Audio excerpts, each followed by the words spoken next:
আসসালামু আলাইকুম আরহামাতুল্লাহি আবরাকাতুহু। বইয়ের নাম ইসলামী আন্দোলনের কর্মীদের প্রাথমিক পুঁজি। অধ্যাপক গোলাম আজম, প্রকাশনা বিভাগ, বাংলাদেশ জামায়াতে ইসলামী, 504/1 এলিফ্যান্ট রোড, বড় মগবাজার, ঢাকা 1217। বাংলাদেশ জামায়াতে ইসলামী চিন্তা ও গবেষণার ক্ষেত্রে এক ব্যাপক বিপ্লব।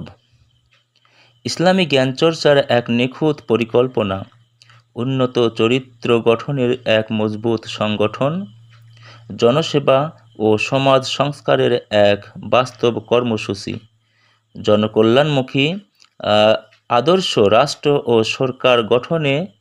সরকার গঠনের নিয়মতান্ত্রিক আন্দোলন। এই পুস্তিকার উদ্দেশ্য: আল্লাহর রহমতে বাংলাদেশ বহু বছর থেকে ইসলামী আন্দোলন, আল্লাহর আইন ও সৎলোকের শাসন কায়েমের জন্য সংগ্রাম চালিয়ে যাচ্ছে। ইসলাম সম্পর্কে ব্যাপক জ্ঞান অর্জনের উপযোগী বিপুল সাহিত্য সৃষ্টি করেছে। বিরাট সংখ্যায় আল্লাহর বান্দিরা আন্দোলনে শরিক হয়েছে। কয়েকটি সংগঠনের মাধ্যমে দিন কায়েমের যোগ্য লোক তৈরির চেষ্টা অব্যাহত রয়েছে। পূর্বে অল্প কর্মী থাকায় 7 দিন ও 10 দিনের দীর্ঘ ট্রেনিং ক্যাম্প করা হতো। বর্তমান সকল কর্মীকে 3 দিনের শিক্ষা শিবিরের সুযোগ দান করাও কঠিন হয়ে দাঁড়িয়েছে। ইসলামী আন্দোলনের বিজয়ের জন্য উন্নত মানের কর্মী বাহিনী তৈরি হওয়া জরুরি। মোটামুটি একটা মানে পৌঁছালে যাদেরকে সদস্য বা রোকন বানানো হয় তাদের মান আরও বৃদ্ধি পাওয়ার প্রয়োজন। কর্মী ও সদস্যদের বা রোকন মান বৃদ্ধির জন্য তাদের মন মগজে যেসব বুনিয়াদি কথা সব সময় তাজা থাকা দরকার তা ভিন্ন বইতে ছড়িয়ে আছে। এসব বই যারা পড়েন তারাও সব কথা মন মগজে হাজির রাখতে পারেন না, অথচ ওই সব বুনিয়াদি কথা চেতনা মনে হাজির না থাকলে মান বৃদ্ধি দূরের কথা, মান রক্ষাই অসম্ভব।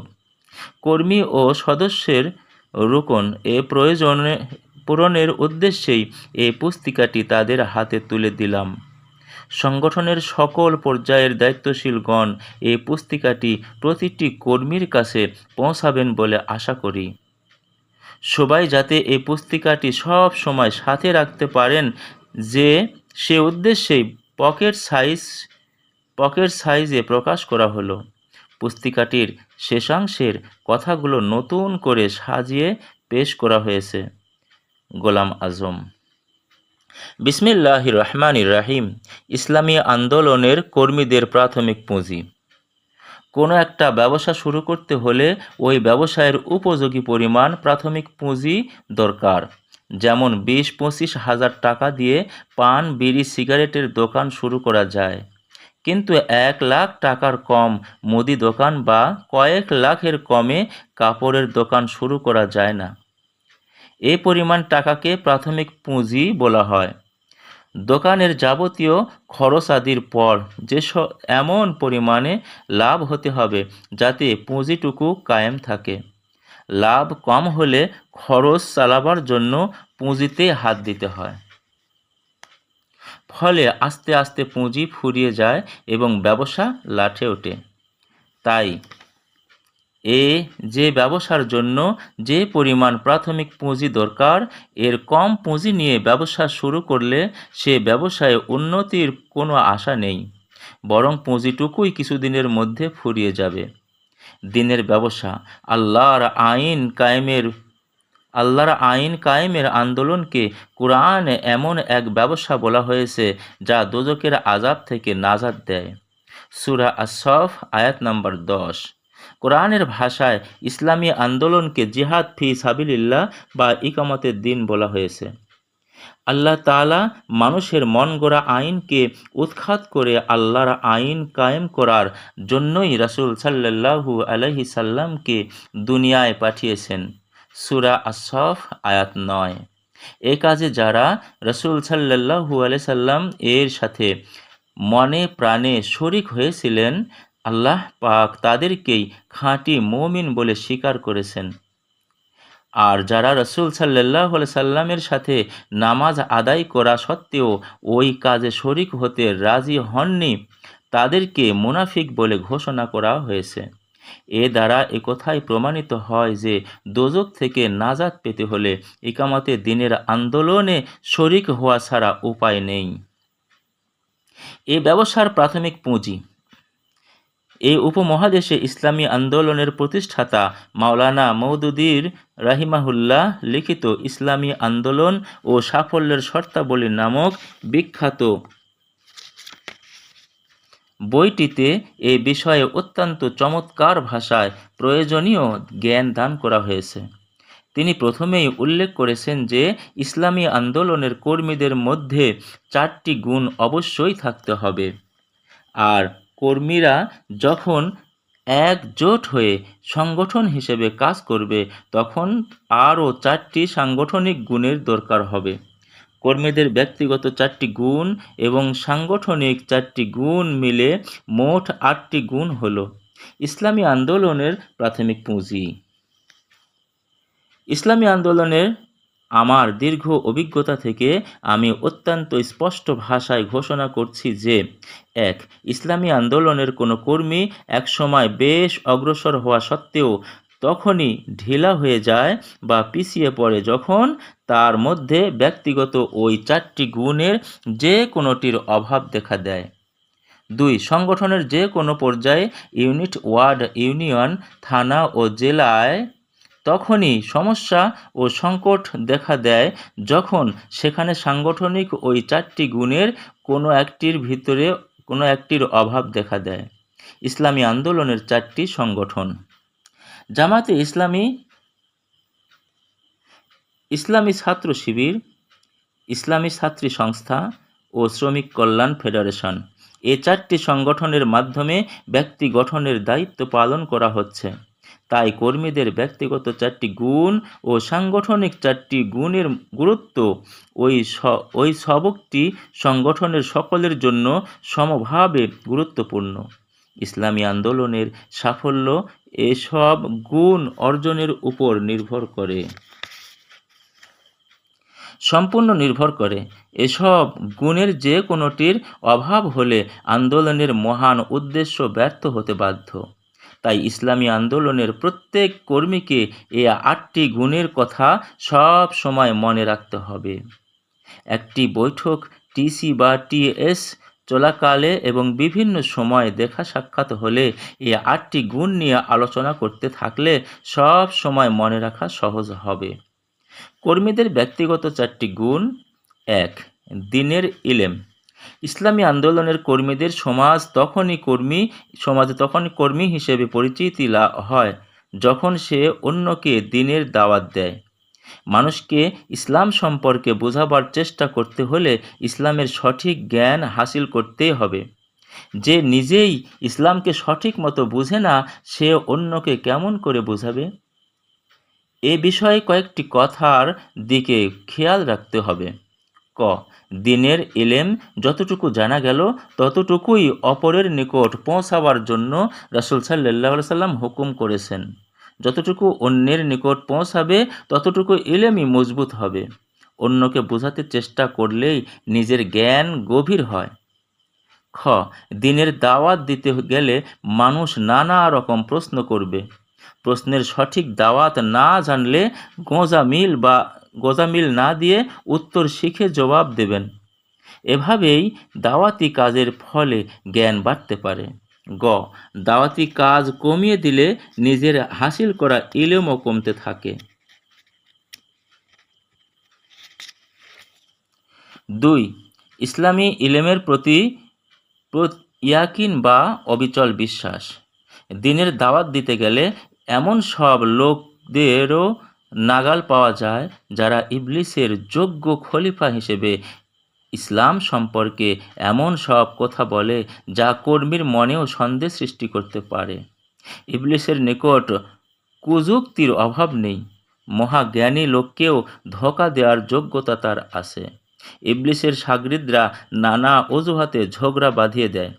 তাছাড়া ইসলাম বিরোধীদের দাপটে এবং বাতিল শক্তি প্রভাব প্রতিপত্তি দেখে ইসলামের সততা সম্বন্ধে সন্দেহ বা ইসলামের বিজয় সম্পর্কে নিরাশা সৃষ্টি হতে পারে। একমাত্র মজবুত ইমানি ইয়াকিন এ সব রকম অবস্থায় কর্মীকে সবল রাখতে হবে। কর্মীকে দৃঢ়ভাবে বিশ্বাস করতে হবে যে আল্লাহ তাআলার দেওয়া জ্ঞানে সামান্য ভুলও নেই। কর্মী যদি কোনো প্রশ্নের জবাব দিতে না পারে, তখন একথা খেয়াল করবে যে আমার জ্ঞানের অভাব থাকতে পারে। আল্লাহর জ্ঞান অসীম। কোনো প্রশ্নের জবাব আমার জানা না থাকলে এর জন্য ইসলাম দায়ী নয়। ইসলামের জ্ঞান অবশ্যই নির্ভুল ও যুক্তিপূর্ণ। ইসলামী ইলমের প্রতি ও এই অবিচল বিশ্বাসী কর্মীর প্রধান ঢাল, যা ইবলিস এবং তার খলিফা ও শাগরেদদের খপ্পর থেকে তাকে রক্ষা করবে। ৩. আমল বা চরিত্র। ইসলামী আন্দোলনের কর্মীকে সিদ্ধান্ত নিতে হবে যে আমি কোনো অবস্থায় বিবেকের বিরুদ্ধে কাজ করব না, বিবেকের বিরুদ্ধে চলব না। ইসলামের যেটুকু ইলেম আল্লাহ পাক দিয়েছেন, কোনো আমল যেন এর বিপরীত না হয়, সে বিষয়ে সব সময় সাবধান থাকতে হবে। যে নিজের ব্যক্তিগত জীবনে ইসলামের বিধিবিধান মেনে চলে না এবং যার চরিত্র মানুষ সাচ্চা মুমিনের গুণাবলী দেখতে পায় না, সে যখন অন্যকে দ্বীনের পথে ডাকে তখন সে হাসির পাত্র হয়ে পড়ে। নিজের জীবনেই যে দিন কায়েম করে না, সে গোটা দেশে আল্লাহর আইন কায়েমের কথা বললে তার কথা কে কান দিবে? কর্মীর মধ্যে এটুকু যোগ্যতা সৃষ্টি হতে হবে যে আল্লাহ পাক যে কাজে খুশি শুধু তাই করবে এবং যে কাজে তিনি অসন্তুষ্ট সে কাজ কোনো অবস্থাতেই করবে না। এর ফলেই ওই মানের চরিত্র গড়ে উঠবে যা কর্মীকে দুনিয়া ও আখিরাতে সত্যিকার সাফল্য দান করবে। ৪. ইকামতের দিনকে জীবনের উদ্দেশ্য মনে করা। দুনিয়ায় বেঁচে থাকার জন্য অনেক কিছুই করতে হয়। রুজি রোজগার করা, বিয়ে শাদী করা, সন্তান সন্ততি লালন পালন করা, ডিগ্রি হাসিলের জন্য লেখাপড়া করা, চাকরি বা ব্যবসা করা ইত্যাদি সবাইকেই করতে হয়। বেঁচে থাকতে হলে এসব করা ছাড়া উপায় নেই। ইসলামী আন্দোলনের কর্মীকেও এসব করতে হয়, কিন্তু সত্যিকার কর্মী এসব কাজকে জীবনের আসল উদ্দেশ্য মনে করে না। তার ভাবধারা ভিন্ন। সে বিশ্বাস করে যে দুনিয়ার জীবন ক্ষণস্থায়ী, আখিরাতের জীবন অনন্ত অসীম। জীবনে সুখ শান্তি পেতে হলে শুধু বেঁচে থাকার জন্য বা যা করতে হয় ততটুকু করলেই চলবে না। তার ভাবনার নিম্নরূপ, দুনিয়ায় বেঁচে থাকবার জন্য যা কিছু করতে হয় তা করব, বেঁচে থাকার প্রয়োজন নেই। কিন্তু বেঁচে থাকার উদ্দেশ্য কি? কী জন্য বেঁচে থাকব? আমার জীবনের উদ্দেশ্য কি? শুধু পশুর মতো খেয়ে দেয়ে বেঁচে থাকা? নিশ্চয়ই নয়। আল্লাহর দিনকে কায়েম করার জন্যই আমার জীবনকে বিলিয়ে দেব। দিনের দাবি আমার নিকট অগ্রগণ্য। যে কর্মী এভাবে জীবনে চলার সিদ্ধান্ত নেয়, সেই তার 24 ঘন্টার কাজ হিসেব করে চলে।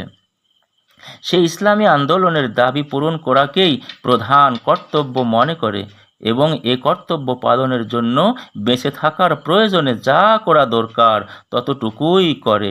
দুনিয়ার উন্নতি, ধন দৌলত, মান সম্মান, সুখ সুবিধা তার জীবনের উদ্দেশ্য হিসেবে গণ্য নয়। দিনের দাবি পূরণ করার জন্য দুনিয়ায় যতটুকু নিয়ামত আল্লাহ পাক দান করেছেন তাতেই সে সন্তুষ্ট থাকে। দুনিয়ার সুখ সুবিধার স্বার্থে সে ইকামতের দিনের দায়িত্বে কখনো অবহেলা করে না। এ দায়িত্ব পূর্ণরূপে পালন করার সাথে সাথেই সে দুনিয়ার উন্নতির জন্য যতটুকু সম্ভব চেষ্টা করে। চতুর্থ গুণটির গুরুত্ব। ইলেম, ইয়াকিন ও আমলের গুণ অর্জনের লক্ষ্যে অগ্রসর হতে থাকলে এক পর্যায়ে একজন কর্মী সংগঠনের রুকন বা সদস্য হয়। একটি নির্দিষ্ট মানে না পৌঁছালে কোনো সংগঠনেই সদস্য করা হয় না। কিন্তু দুঃখের সাথে লক্ষ্য করা যাচ্ছে যে কোনো কোনো রুকন বা সদস্যের মান কমে যায় এবং শেষ পর্যন্ত রুকনিয়াত বা সদস্যপদ হারাতে বাধ্য হয়। চতুর্থ গুণটির অভাবেই এই দুর্দশা ঘটে। এমনকি এই গুণটির অভাব হলে অন্য তিনটি গুণেও ঘুণ ধরে। তখন ইলেম কমতে থাকে, ইমানে দুর্বলতা দেখা দেয় ও চরিত্রে অবনতি ঘটতে থাকে। চতুর্থ গুণটি যদি বহাল থাকে তাহলে ওই তিনটি গুণ ক্রমাগত বাড়তেই থাকে। সাংগঠনিক চারটি গুণ: দিনের সঠিক ও নির্ভুল জ্ঞান, দিনের প্রতি অবিচল বিশ্বাস, সে অনুযায়ী চরিত্র গঠন এবং দিন কায়েমকে জীবনের উদ্দেশ্য মনে করা। এ চারটি এমন মৌলিক গুণ যা প্রতি কর্মীকে ব্যক্তিগতভাবে হাসিল করতে হবে। কিন্তু লোকও যদি আলাদা আলাদাভাবে একা একা তাদের মধ্যে এসব গুণ পয়দা করার চেষ্টা করে, তবুও দিনকে বিজয়ী করা কিছুতেই সম্ভব হবে না। দিনকে বিজয়ী করতে হলে ওই কর্মীদেরকে জামাতবদ্ধ হয়ে কাজ করতে হবে, কারণ নিছক ব্যক্তিগত প্রচেষ্টায় সমাজ ব্যবস্থায় পরিবর্তন আনা যায় না। তাই নবী ও রাসূলগণও জামাতে কায়েম করে দলবদ্ধভাবে আন্দোলন করেছেন। তাই ইসলামী সংগঠনের সকল স্তরে চারটি গুণ থাকা অত্যন্ত জরুরি। এর কোনো একটি গুণের অভাব থাকলে সংগঠন অচল হতে বাধ্য। ১. ভ্রাতৃত্ব ও ভালোবাসা। সংগঠনের সকল কর্মী দিনই ভাই ও বোন হিসেবে একে অপরকে মহব্বত করবে, কারণ তারা দুনিয়ার কোনো স্বার্থ পাওয়ার জন্য সংগঠনে যোগ দেয়নি। তাদের সম্পর্কের ভিত্তি হলো দিন ও ঈমান। রক্ত সম্পর্কের আত্মীয়তা থেকে দিনের ভিত্তিতে আত্মীয়তা আরও গভীর ও পবিত্র বলে অনেক ক্ষেত্রেই প্রমাণিত।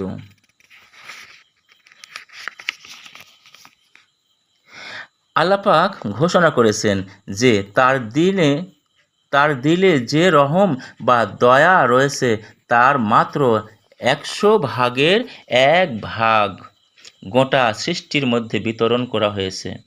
পশু যে তার সন্তানকে স্নেহ করে তাও ওই 1 ভাগেরই অংশ। আল্লাহর রহমতের 99 ভাগ তিনি নিজের কাছে রেখে দিয়েছেন। এক মুমিনের সাথে আর এক মুমিনের যে সম্পর্ক তার মাধ্যমে স্বয়ং আল্লাহ। তাই মুসলিমদের মধ্যে ভাই ভাই সম্পর্ক যদি গভীর হয় তাহলে ওই 99 ভাগেরই অংশও হতে পারে। দালানের ইটগুলোকে সিমেন্ট দিয়ে একত্র করে মজবুত করতে হয়। দিনী মহব্বত, একে অপরের মঙ্গল কামনা, একে অপরের জন্য সহানুভূতি ও ত্যাগ স্বীকার ইত্যাদি ইসলামী সংগঠনের সিমেন্ট। সাহাবায়ে কেরামের মধ্যে ওই গুণটি ছিল বলেই কোরআনে রুহামাউ বাইনাহুম, একে অপরের প্রতি রহম দিল বলে তাদের প্রশংসা করা হয়েছে। কর্মীদের মধ্যে এই গুণটি যত বেশি গভীর হবে, সংগঠন ততই বেশি মজবুত হবে। এই গুণটি দুর্বল হলে শয়তান সহজেই ফাটল ধরাতে সক্ষম হয়। ২. পরামর্শ করে সিদ্ধান্ত গ্রহণ। সংগঠনের যাবতীয় কাজ সমাধা করার জন্য যত সিদ্ধান্ত দরকার তা পরামর্শের ভিত্তিতে নিতে হবে।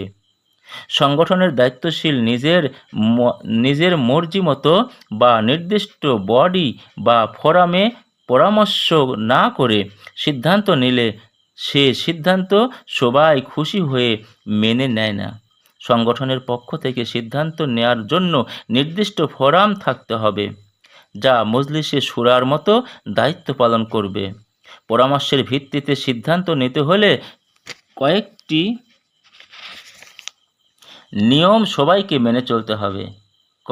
প্রত্যেক ঈমানদারির সাথে দ্বীনের স্বার্থে নিজের মত প্রকাশ করবে, মনের মধ্যে কোনো কথা লুকিয়ে রাখবে না। খ. আলোচনার সময় নিজের মতের পক্ষে সিদ্ধান্ত নেয়ার জন্য জিদ ধরবে না বা অপর মতের বিরুদ্ধে বিদ্বেষ পোষণ করবে না। গ খোলামেলা আলোচনার পর অধিকাংশ লোক যে মতের পক্ষে রায় দেয় তাই সাংগঠনিক সিদ্ধান্ত হিসেবে সবাইকে মেনে নিতে হবে। ঘ এ সিদ্ধান্ত যারা সঠিক মনে করে না তারা পরবর্তীকালে ওই ফোরামে সে সিদ্ধান্ত পরিবর্তনের চেষ্টা করতে পারে, কিন্তু অন্য কোথাও এই সিদ্ধান্তের বিরুদ্ধে মত প্রকাশ করবে না। সিদ্ধান্তের সাথে একমত না হলেও সংগঠনের স্বার্থে এই সিদ্ধান্ত অনুযায়ী কাজ করবে। যে এসব নিয়ম মেনে চলতে রাজি নয় তার সংগঠন ছেড়ে চলে যাওয়া ছাড়া উপায় নেই। সংগঠনে থাকতে হলে অধিকাংশের মত মেনে নিতেই হবে, কারণ এ নিয়ম ছাড়া একদল লোক কখনোই একসাথে চলতে পারে না। 3. সাংগঠনিক শৃঙ্খলা বা টিম স্পিরিট। সংগঠনে সামিল লোকদের কতক পরিচালনার দায়িত্ব পালন করে আর বাকি সবাই তাদের আদেশ মতো কাজ করে। এভাবে আমিরের দায়িত্ব ও মামুরের দায়িত্ব সংগঠনের সবাই নিয়ম অনুযায়ী পালন করলে চমৎকার শৃঙ্খলা কায়েম হয়। যেমন বিমানের ক্যাপ্টেন যখন ইঞ্জিন চালু করে তখন গোটা বিমানই কর্মচঞ্চল হয়ে পড়ে। এক এক কমান্ড মেনে বিমানের সব যন্ত্র নিজ নিজ কাজ করতে থাকে। সংগঠনের মধ্যে এমনি ধরনের টিম স্পিরিট থাকতে হবে। কমান্ড করার দায়িত্ব যার তার নির্দেশ পাওয়ার সাথে সাথে সংগঠনের সবাইকে নিজ নিজ দায়িত্ব পালন করতে হবে। তবেই সংগঠন এক প্রতিটি কর্মসূচি সফলতার সাথে বাস্তবায়িত করতে সক্ষম হবে। 4. সংশোধনের উদ্দেশ্যে সমালোচনা। কোনো মানুষ ভুলের ঊর্ধ্বে নয়। সাংগঠনিক দায়িত্বশীল ও কর্মীদের সবারই ভুল ত্রুটি হতে পারে, তাই সংগঠনকে ত্রুটিমুক্ত ও সুস্থ রাখার জন্য ভুল সংশোধনের ব্যবস্থা থাকতে হবে।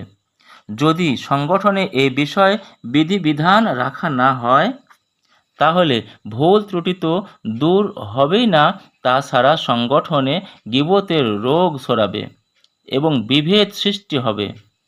এর জন্য নিম্নরূপ নিয়ম পালন করতে হবে।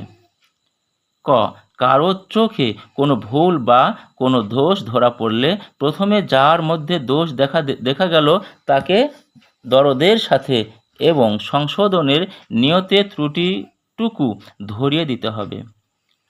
খ যার ভুল বা দোষ ধরা হলো তার বিবেক যদি ভুল স্বীকার করে তাহলে মুখেও তা স্বীকার করতে হবে এবং ভুল ধরিয়ে দেওয়ার জন্য খুশি হয়ে তা সংশোধন করে নেবে। ভুল বোঝা সত্ত্বেও তা স্বীকার না করা মারাত্মক দোষ। এ দোষ থেকে বেঁচে থাকতে হবে। গ সমালোচনা ও ভুল ধরার উদ্দেশ্যে কাউকে হেয় বা অপমান করা নয়। সংশোধন করার আসল উদ্দেশ্য, তাই ভদ্র ভাষায় দরদের সুরে এবং মহব্বতের পরিবেশে কথা বলতে হবে। নামাজে ইমাম সাহেবের ভুল ধরিয়ে দেওয়ার জন্য অত্যন্ত শালীন ভাষায় লোকমা দিতে হয়। সংশোধনের উদ্দেশ্যে সমালোচনা করতে এ নীতি পালন করতে হবে। ঘ যার ভুল ধরা হলো তিনি যদি তা স্বীকার না করেন অথবা তার কথায় যদি সমালোচনার সন্তুষ্ট হতে না পারেন তাহলে সাংগঠনিক ঊর্ধ্বতন দায়িত্বশীলের নিকট অভিযোগ করবেন, কিন্তু অন্য কোথাও গীবত করে বেড়াবেন না। সাংগঠনিক সমস্যার কারণ। এই 4টি গুণের যে কোনোটির অভাব হলেই সাংগঠনিক সমস্যা সৃষ্টি হয়। বিশেষ করে চতুর্থ গুণটির অভাবেই মারাত্মক সংকট সৃষ্টি হয়। দায়িত্বশীল যদি সমালোচনার সুযোগ না দেন বা সমালোচনা সহ্য না করেন অথবা সমালোচনাকারী যদি অভদ্র ভাষায় বা মেজাজ দেখিয়ে কথা বলেন তাহলে গোটা পরিবেশই অসুস্থ হয়ে পড়ে। মাঝে মাঝে দায়িত্বশীল ব্যক্তি সহকর্মীদেরকে তার ভুল ধরিয়ে দেওয়ার জন্য আহ্বান জানাবেন। এটাই ইসলামী আন্দোলনের ঐতিহ্য। ভুল ত্রুটি থেকে বেঁচে থাকার এটাই সঠিক উপায়। এ রীতি চালু করা হলে অভদ্র ও সমালোচনা ও গীবতের পথ বন্ধ হয়ে যাবে এবং সংগঠন সব সময় সুস্থ থাকবে। ব্যবসায় লাভ করতে হলে ব্যবসায় পুঁজি জোগাড় হলেও যে পুঁজির কৌশল ও যোগ্যতার সাথে কাজে না লাগাতে পারলে ব্যবসায় উন্নতি হয় না। কোনো রকমে পুঁজিটুকু বাঁচিয়ে রাখাই যথেষ্ট নয়, বুদ্ধি বিবেচনা খাটিয়ে পুঁজিকে ব্যবহার করতে পারলেই পুঁজির পরিমাণ বাড়তে থাকে এবং ব্যবসায় অগ্রগতি হতে থাকে। দিনের ব্যবসায় উন্নতি করতে হলে কর্মীদের ব্যক্তিগত 4টি গুণ ও সাংগঠনিক 4টি গুণ মিলে যে পুঁজিটুকু প্রয়োজন তা সঠিকভাবে কাজে লাগাতে হবে। এ ব্যবসায় প্রচুর লাভ করতে হলে এবং পুঁজির পরিমাণ বাড়াতে হলে কর্মী দিলে 6টি জজবা পয়দা করতে হবে। 1. আল্লাহর প্রতি শুকরিয়া জজবা। দিন ও ইমানই হলো আল্লাহর শ্রেষ্ঠতম নিয়ামত। ইসলামী আন্দোলনে শরিক হওয়ার ফলে দিনের যে সঠিক ধারণা পাওয়া গেল এবং দিন কায়েমের যে ইমানি দায়িত্ববোধ পয়দা হলো, এর শুকরিয়া অন্তরে গভীরভাবে অনুভব করতে হবে। দুরকমভাবে এ শুকরিয়া আদায় করতে হবে। ক.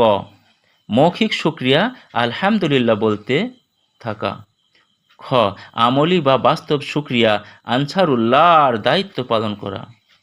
আল্লাহর যে বান্দা বান্দিরা এখনও এ পথে আসেনি, তাদের মধ্যে দিনের দাওয়াত পৌঁছাতে থাকলে আল্লাহ তাআলার সাহায্যকারী আনসারুল্লাহর মর্যাদা হাসিল করা যায়। হেদায়েতের ক্ষমতা একমাত্র আল্লাহর হাতে। যে অন্য কোনো মানুষের হেদায়েত পাওয়ার জন্য দাওয়াতি কাজ করে তাকে আল্লাহ তার কাজে সহযোগী বলে গণ্য করেন। 2. সহি নিয়তের জজবা। রিদওয়ানুল্লাহ, আল্লাহর সন্তুষ্টি। বিশুদ্ধ নিয়ত ছাড়া কোনো বড় আমলও আল্লাহ কবুল করেন না। বড় নেক আমলও আল্লাহ কবুল করেন না। এই জজবার সার কথা হলো, আমি একমাত্র আল্লাহর সন্তুষ্টি ও আখিরাতের মুক্তির উদ্দেশ্যেই এই পথে এসেছি। দুনিয়ার কোনো ব্যক্তিগত স্বার্থ পাওয়ার নিয়তে এ আন্দোলনে আসিনি। 3. বেহেশতে যাওয়ার জজবা। বায়াত বিল্লাহ, আমি দোজখে যেতে চাই না, আমাকে বেহেশতই পেতে হবে। এই জজবা মজবুত থাকলে মানুষ পদে পদে ভুল পথে চলা থেকে বেঁচে থাকতে সহজ হয়। বায়াত মানে বিক্রয়। সূরা তাওবার 111 নম্বর আয়াতে আল্লাহ পাক ঘোষণা করেছেন যে যারা তাদের জান ও মাল আল্লাহর কাছে বিক্রি করবে তাদেরকে এ দাম হিসেবে বেহেশত দান করবেন। যে সত্যিকার মুমিন সে আল্লাহকেই তার জান ও মালের আসল মালিক বলে মনে করে এবং সারা জীবন আল্লাহর মর্জি অনুযায়ী জান ও মাল ব্যবহার করার চেষ্টা করে। নফসের তাড়না, শয়তানের ধোঁকা এবং আত্মীয় স্বজন ও বন্ধু বান্ধবদের চাপে যাতে আল্লাহর মর্জি বিরুদ্ধে চলতে বাধ্য হতে না হয়, সেজন্যই ইসলামী সংগঠনের অগ্রসর হওয়া জরুরি। 4. আল্লাহর গোলাম হওয়ার জজবা। আমি একমাত্র আল্লাহর গোলাম হয়ে চলব, নফসের বান্দা, শয়তানের গোলাম বা অন্য কোনো ব্যক্তির দাস হতে রাজি নই। এ জজবাই মনে শক্তি যোগায়। যারা এই জজবা নিয়ে আল্লাহর হুকুম ও রাসূল সাল্লাল্লাহু আলাইহি সাল্লামের তরিকা মেনে চলার চেষ্টা করে তারাই আল্লাহর গোলাম হওয়ার সৌভাগ্য লাভ করে। আল্লাহর গোলাম সবাই এক মানের নয়। কোরআনে 2 মানের গোলামের বিবরণ পাওয়া যায়। ক.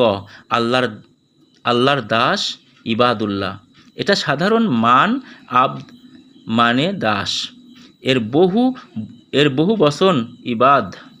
যারা আল্লাহর হুকুম পালন করা ও আল্লাহর নিষেধ থেকে বেঁচে থাকার চেষ্টা করে এবং যখনই ত্রুটি হয়ে যায় তখনই তওবা করে ও সংশোধন হতে চেষ্টা করে, তারাই ইবাদুল্লাহ। খ. আল্লাহর ওয়ালিউল্লাহ। এটা আল্লাহর গোলামদের উন্নত মান। ওলি মানে বন্ধু, সাহায্যকারী।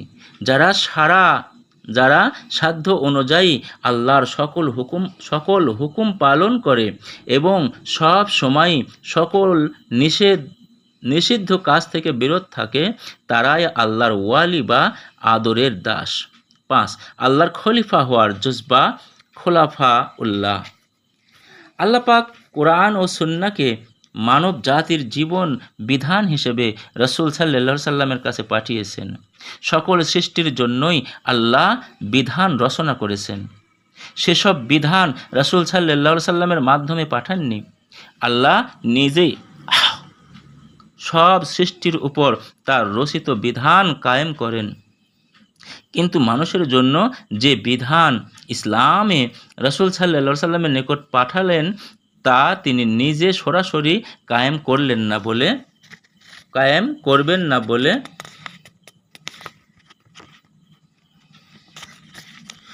সিদ্ধান্ত নিয়েছেন। আল্লাহর পক্ষ থেকে তার প্রতিনিধি হিসাবে সে বিধান কায়েমের দায়িত্ব রাসূল সাল্লাল্লাহু আলাইহি সাল্লাম ও রাসূলের প্রতি যারা ঈমান আনে তাদের উপর দেওয়া হয়েছে। খলিফা শব্দের অর্থ প্রতিনিধি, এরই বহু বচন খোলাফা। খোলাফাউল্লাহর দায়িত্ব হলো আল্লাহর পক্ষ থেকে ইসলামকে কায়েম করার চেষ্টা করা। 6. শহীদ হওয়ার জজবা, শুহাদাউলিল্লাহ। হাসরের ময়দানে নবীর পরই শ্রেষ্ঠত্ব মর্যাদা হলো শহীদগণ বিনা হিসাবে বেহেশতে যাবেন। শহীদ হওয়ার সুযোগ পাওয়া বিরাট সৌভাগ্যের বিষয়। কেউ ইচ্ছা করলেই শহীদ হতে পারে না। আল্লাহ পাক যাকে শহীদ হওয়ার গৌরব দিতে চান, সেই কেবল এই বিরল মর্যাদার অধিকারী হয়। এই বিষয়ে রাসূলুল্লাহ সাল্লাল্লাহু আলাইহি সাল্লাম আমাদের জন্য এক বিরাট সুসংবাদ রেখে গেছেন। তিনি বলেন, যে আন্তরিকতার সাথে আল্লাহর নিকট শাহাদাতের আবেদন করবে, সে বিছানায় মারা গেলেও আল্লাহ তাআলা তাকে শহীদের মর্যাদা দেবেন। মৃত্যু একদিন আসবেই এবং অবশ্যই আসবে। মরতেই যখন হবে, তখন শহীদের মৃত্যু কামনা করাই বুদ্ধিমান মুমিনের কাজ। শেষ কথা, কর্মীদের ব্যক্তিগত 4টি গুণ, সাংগঠনিক 4টি গুণ, কর্মীদের 6টি সহি জজবা মিলে 4+4+6 মোট 14টি পয়েন্ট হয়েছে। এ 14টি কথা কর্মীদের মন মগজে হামেশা তাজা না থাকলে শয়তান ধোঁকা দিয়ে তাদেরকে গাফেল করে ফেলার সুযোগ পাবে। তাই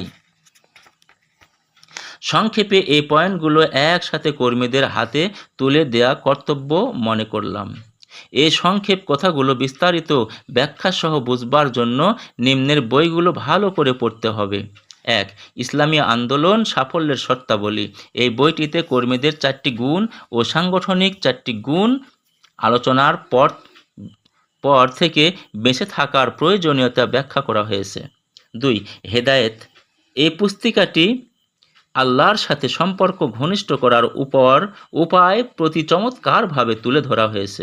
এ সম্পর্কে গড়ে তোলা সবচেয়ে গুরুত্বপূর্ণ। 3. ইসলামী আন্দোলন কর্মীদের সহি জজবা। এতে 6টি জজবা ব্যাখ্যা করা হয়েছে। 4. বায়াতের হাকিকত। কর্মীদের 6টি জজবার তৃতীয় জজবাটি সঠিকভাবে বুঝতে হলে এই ছোট্ট বইটি পড়া দরকার। 5. ইসলামী আন্দোলন সাফল্য ও বিভ্রান্তি।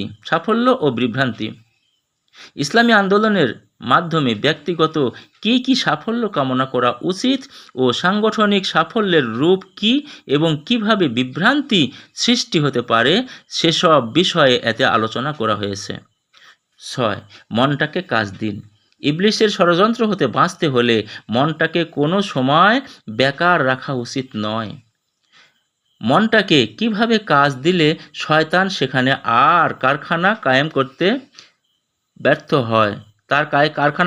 ব্যর্থ হয়, সে কৌশল এই বইটি থেকে সংগ্রহ করতে হবে। 7. আল্লাহর আইন ও সৎ লোকের শাসন। এটা কর্মীদের মুখে স্লোগান রূপে উচ্চারিত হয়।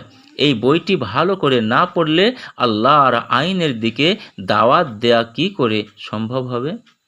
দেশের সব শিক্ষিত লোকদের কাছে এই বইটি পৌঁছানো কর্মীদের কর্তব্য। মাত্র একটি বই থেকে পাঠক ইসলামী আন্দোলন কি চায় তা সহজে বুঝতে পারবে। দাওয়াতি উদ্দেশ্যে এই বইটি ব্যাপকভাবে পৌঁছালে বিরাট কাজ হবে। তবে কর্মীকে পয়লা নিজে পড়তে হবে। এক নজরে 14টি পয়েন্ট। 1. ইলেম, ইসলাম সম্পর্কে প্রয়োজনীয় জ্ঞান। 2. ইয়াকিন, ইসলামের সতর্কতার প্রতি মজবুত ঈমান। 3. আমল, ইসলামের বিধান অনুযায়ী চরিত্র গঠন। 4. দ্বীনি জীবনের উদ্দেশ্য, ইসলামী আন্দোলনের কাজকে সবচেয়ে বেশি গুরুত্ব দেওয়া। 5. ভ্রাতৃত্ব ও ভালোবাসা, একে অন্যকে দ্বীনি ভাই ও বোন হিসেবে আন্তরিকভাবে মহব্বত করা। 6. পরামর্শ করে সিদ্ধান্ত গ্রহণ, সংগঠনের নির্দিষ্ট ফোরামে পরামর্শ করে সিদ্ধান্ত গ্রহণ করা। 7. সাংগঠনিক শৃঙ্খলা, সুসংগঠিত টিম হিসাবে কাজ করা। 8. সংশোধনের উদ্দেশ্যে সমালোচনা, দরদের সাথে ভদ্র ভাষায় ও সংশোধনের নিয়তে ভুল ধরিয়ে দেয়া। 9. আল্লাহর প্রতি শুকরিয়ার জজবা। ক. মৌখিক শুকরিয়া আলহামদুলিল্লাহ। খ. আমলি বা বাস্তব শুকরিয়া আনসারুল্লাহ। 10. সহি নিয়তের জজবা রিদওয়ানুল্লাহ। 11. বেহেশতে যাওয়ার জজবা বায়াত বিল্লাহ। 12. আল্লাহর গোলাম হওয়ার জজবা। ক. ইবাদুল্লাহ। খ. ওয়ালিউল্লাহ। 13. আল্লাহর খলিফা হওয়ার জজবা খুলাফাউল্লাহ। 14. আল্লাহর পথে শহীদ হওয়ার জজবা শুহাদা উলিল্লাহ। এই 6টি জজবাকে কোরআনের পরিভাষায় পেশ করা হয়েছে। জামাতের বুনিয়াদী আকীদা বিশ্বাস, আল্লাহ পাকই মানব জাতির একমাত্র রব, বিধানদাতা ও হুকুমকর্তা। কোরআন ও সুন্নাহই মানুষের জন্য একমাত্র পূর্ণাঙ্গ জীবন বিধান। মহানবী সাল্লাল্লাহু আলাইহি সাল্লাম মানব জীবনের সর্বক্ষেত্রে একমাত্র অনুসরণযোগ্য আদর্শ নেতা। সাহাবায়ে কেরামি রাদিয়াল্লাহু তাআলা আনহুগণ নবীর আনুগত্যের একমাত্র আদর্শ নমুনা। ইসলাম প্রতিষ্ঠার আন্দোলন মুমিন জীবনের একমাত্র লক্ষ্য। আল্লাহর সন্তুষ্টি ও আখিরাতের মুক্তিই মুমিন জীবনের একমাত্র কাম্য। আলহামদুলিল্লাহ, প্রিয় দ্বীনি ভাইয়েরা, এই বইটি অত্যন্ত গুরুত্বপূর্ণ একটি বই।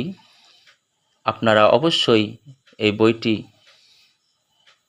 যেটা পড়া হলো এটা শেয়ার করে অন্য ভাইদেরকে শোনার সুযোগ করে দিন। তাহলে আপনিও এর জজবা পাবেন ইনশাআল্লাহ। আমার পড়ার ভিতরে কোনো ত্রুটি হলে আপনারা নিজ গুণে ক্ষমা করে দেবেন এবং নতুন ভিডিও বানানোর জন্য উৎসাহ দেবেন লাইক, কমেন্ট, শেয়ারের মাধ্যমে। আসসালামু আলাইকুম ওয়া রাহমাতুল্লাহি ওয়া বারাকাতুহু।